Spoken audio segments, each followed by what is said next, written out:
And Joab son of Zeruiah perceived that the heart of the king was on Absalom. And Joab sent to Tekoa, and took from there a wise woman, and said to her, Do mourn, and put on mourning garments, and do not anoint yourself with oil, and you shall be as a woman mourning over one who has been dead here many days. And you shall go to the king, and speak to him according to this matter. And Joab put the words into her mouth.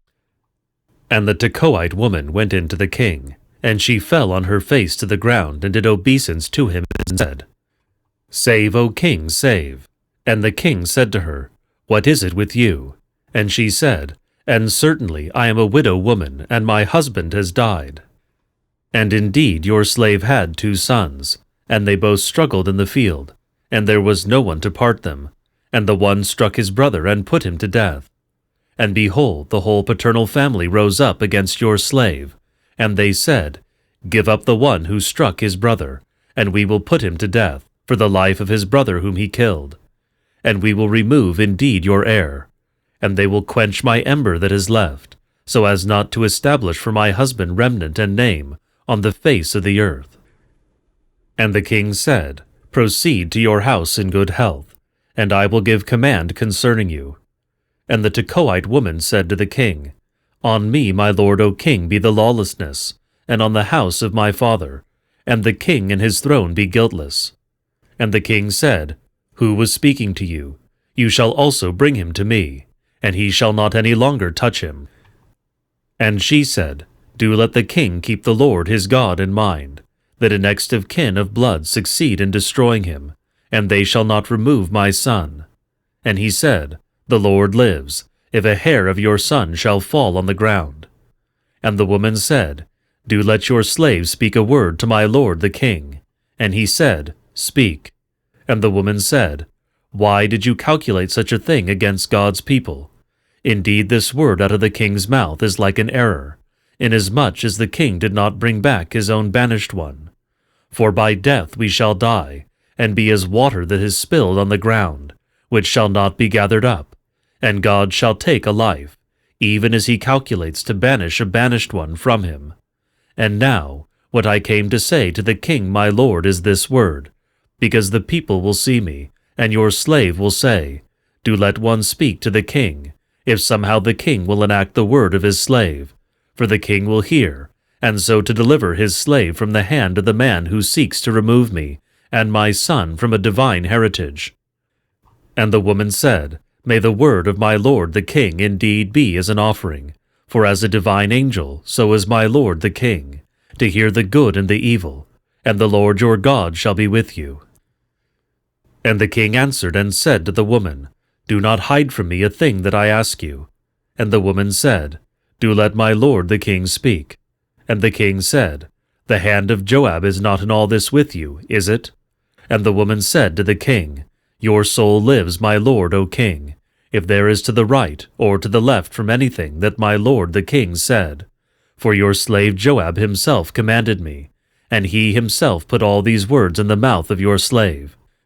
In order to get around the facade of this thing, your slave Joab made up this tale, and my lord is wise like the wisdom of an angel of God, to know all things that are in the earth. And the king said to Joab, Behold now, I acted for you according to this your word. Go, bring back the lad Absalom. And Joab fell on his face on the ground, and did obeisance and blessed the king. And Joab said, Today your slave realized that I found favor in your sight, my lord, O king. For my lord the king enacted the word of his slave. And Joab set off and went to Gedsaur, and brought Absalom to Jerusalem. And the king said, Let him return to his house, and not see my face. And Absalom returned to his house, and did not see the face of the king. And in all Israel there was no man quite so praiseworthy as Absalom.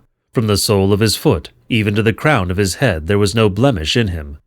And when he cropped his head, and it happened from a beginning of days to days, when he would crop, that it weighed down on him. And after he cropped it, he weighed the hair of his head, 200 shekels by the royal shekel. And there were born to Absalom 3 sons and 1 daughter, and her name was Tamar. She was a very beautiful woman, and she became the wife of Rehoboam son of Solomon, and she bore him Abiah. And Absalom stayed in Jerusalem 2 years of days, and did not see the face of the king. And Absalom sent to Joab to send him to the king, but he did not want to come to him. And he sent a second time to him, but he did not want to come. And Absalom said to his servants, Look, the portion in Joab's field is next to mine, and he has barley there. Go and burn it with fire. And the servants of Absalom set them on fire. And the slaves of Joab came to him with their clothes torn and said, The slaves of Absalom burned your portion with fire. And Joab set off and came to Absalom into his house and said to him, Why did your servants burn my portion with fire? And Absalom said to Joab, Behold, I sent to you, saying, Come here, and I will send you to the king, saying, Why did I come from Gedsaur? It were good for me to be there still. And now, behold, I have not seen the face of the king. But if there is injustice in me, just put me to death. And Joab went in to the king and told him, and he summoned Absalom. And he went in to the king and did obeisance to him, and fell on his face on the ground in front of the king. And the king kissed Absalom. And it happened after this that Absalom got himself chariots and horses, and 50 men to run along before him. And Absalom woke up at dawn and stood close by the road of the gate. And it happened, every man who had a judgment came to the king for judgment. And Absalom called out to him, and would say to him, From what city are you? And the man said, Your slave is from one of the tribes of Israel. And Absalom said to him, Behold, your claims are good and easy, and there is no one from the king to hear you. And Absalom said, Who will make me a judge in the land? And every man who may have a dispute and a judgment will come to me, and I will give him justice. And it happened, when a man came near to do obeisance to him, that he would stretch out his hand and take hold of him, and he kissed him. And Absalom did according to this thing to all Israel, to those who came to the king for judgment. And Absalom made the heart of the men of Israel his own. And it happened at the end of 40 years, that Absalom said to his father, I will go now and pay my vows that I vowed to the Lord in Hebron. For your slave vowed a vow, when I lived in Gedsaur in Syria, saying, If by returning the Lord should return me to Jerusalem, then I will serve the Lord. And the king said to him, Proceed in peace. And getting up, he went to Hebron. And Absalom sent spies among all the tribes of Israel, saying, When you hear the sound of the horn, then you will say, Absalom has been crowned king in Hebron. And 200 men from Jerusalem went with Absalom, invited and going in their simplicity, and they did not know anything. And Absalom sent and summoned Achitophel, the Gelmanite, the counselor of David, from his city from Golah, when he was offering sacrifices. And the conspiracy became strong, and the people, going and in great number, were with Absalom. And the messenger came to David, saying, The heart of the men of Israel has gone after Absalom. And David said to all his servants who were with him in Jerusalem, Get up, and let us flee, for there is no deliverance for us from before Absalom. Be quick to go, so that he might not be quick and overtake us, and thrust out evil upon us, and strike the city with the dagger's edge. And the servants of the king said to the king, According to everything which our lord the king chooses, behold your servants. And the king went out, and all his house on their feet, and the king left 10 women of his concubines to keep the house. And the king went out, and all his servants on foot, and they stopped at the far house. And all his servants were passing close by, and every Cheti and every Pheleti, and they stood by the olive tree in the wilderness. And all the people were passing by near him, and all those about him, and all the prominent men, and all the warriors, 600 men. And they were passing by at his hand. And every Kerethi, and every Pheleti, and all the Gethites, 600 men, who came on their feet from Geth, going in front of the king. And the king said to Ethi, the Gethite, Why are you also going with us? Turn back, and live with the king, because you are a stranger, and because you have changed your abode from your place.